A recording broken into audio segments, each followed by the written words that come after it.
Добър вечер, уважаеми зрители! Вие сте със спорта по канал 6. Продължава организацията. Почестването на 90 години волейбол в Сливен ще бъде градът, който първи ще отрази юбилея. По този повод Организационният комитет прие днес работен вариант за отбелязване на събитието. Канал 6 ще бъде медиен партньор на честването в Сливен на 90 години организиран волейбол. На заседание днес Организационният комитет взе решение да отпадне волейболната среща при мъжете. Като вариант бе гостуването на младежкия тим на ЦСК. Предварително обявената среща ще се замести от демонстративен матч между местните отбори в мъжкото и дамското направление. Двубоят се предвижда за 15 юни в деня на тържеството по честването на проявата. Турнири за различните възрастови групи сред учениците ще се проведат в началото на юни, като заявки за участие се приемат предварително. Двустранна среща ще направят и ветераните, а гостуващия тим допълнително ще се уточни. Този матч ще бъде на 16 юни, обявиха организаторите. Кулминацията по честването ще бъде на 15 юни с тържествено събрание, на което ще бъдат отличени активистите, допринесли през годините за развитието на волейбола. Изготвени са проектите по поканите, грамотите и билборда, който ще бъде поставен в зала Асеновец. Окончателният им вариант ще бъде готов през месец май. Работата по организиране на честването продължава, а следващото работно заседание ще бъде на 15 май.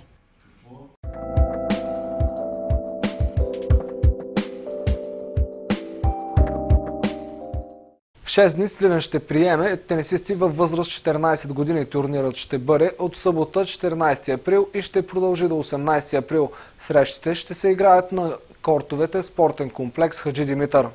Тенис Академия Спорт Палас ще бъде домакин на републикански турнир от първа категория за момичета и момчета до 14 години. Той от календара на федерацията и е първи, който ще се проведе в Сливен. Проявата започва в събота, 14 април, с квалификации, които ще продължат до понеделник, когато ще започнат и игрите в основната схема.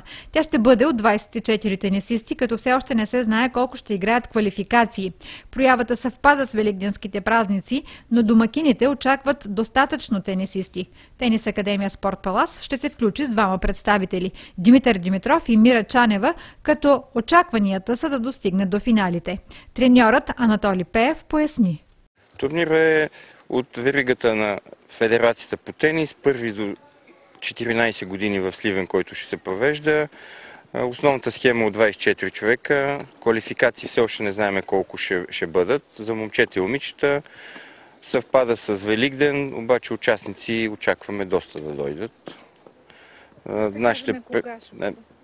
Започва в събота на 14 с квалификации, ден и половина и после основна схема. Има двама наши състезатели, които са при момчета и момичета. Надяваме се да стигнат до финала и двамата. Димитър Димитров и Мира Чанева са състезателите от нашия клуб, които очакваме поне да стигнат до финал. Традиционен е този турнир? Всяка година е с домакинство, което е турнир от първа категория, така че надяваме се наистина да бъде на ниво. Едни от най-силните биха ли могли да дойдат? Идват ли по принцип най-добрите? По принцип идват, не знаем сега, тъй като тази година съвпадна с Великден, както ви казах, и все още е момент на записване, пращат заявки, така че не мога да ви кажа от кои състезатели ще дойдат. До края на месеца какво да очакваме от нашите тенисисти? До края на месеца за състезателите има още един турнир до 16 години, който не е тук, но в Сливен края на месеца започва веригата на Уилсън и Каусберг, който започва на 27, 28 и 29 април. Началото първи любителски турнир в Сливен с участие на много състезатели от България, така че заповядайте, които искат да гледат любителски тенис.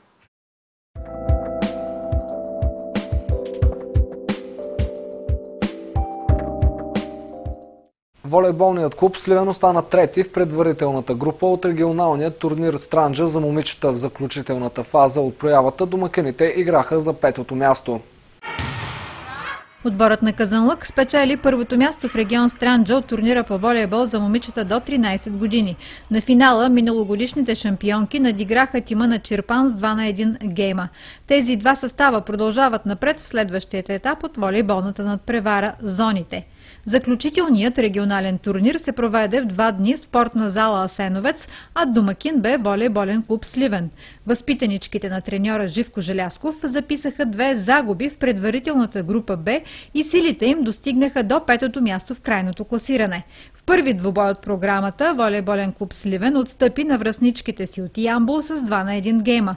Първата част бе в полза за домакините, последва изравняване във втория гейм и победа за Ямбол след тайбрека. Във втората си среща домакините отстъпиха с 2-0 гейма на миналогодишните шампионки във възрастовата група, момичетата от Казанлък, които и сега в региона заеха първата позиция.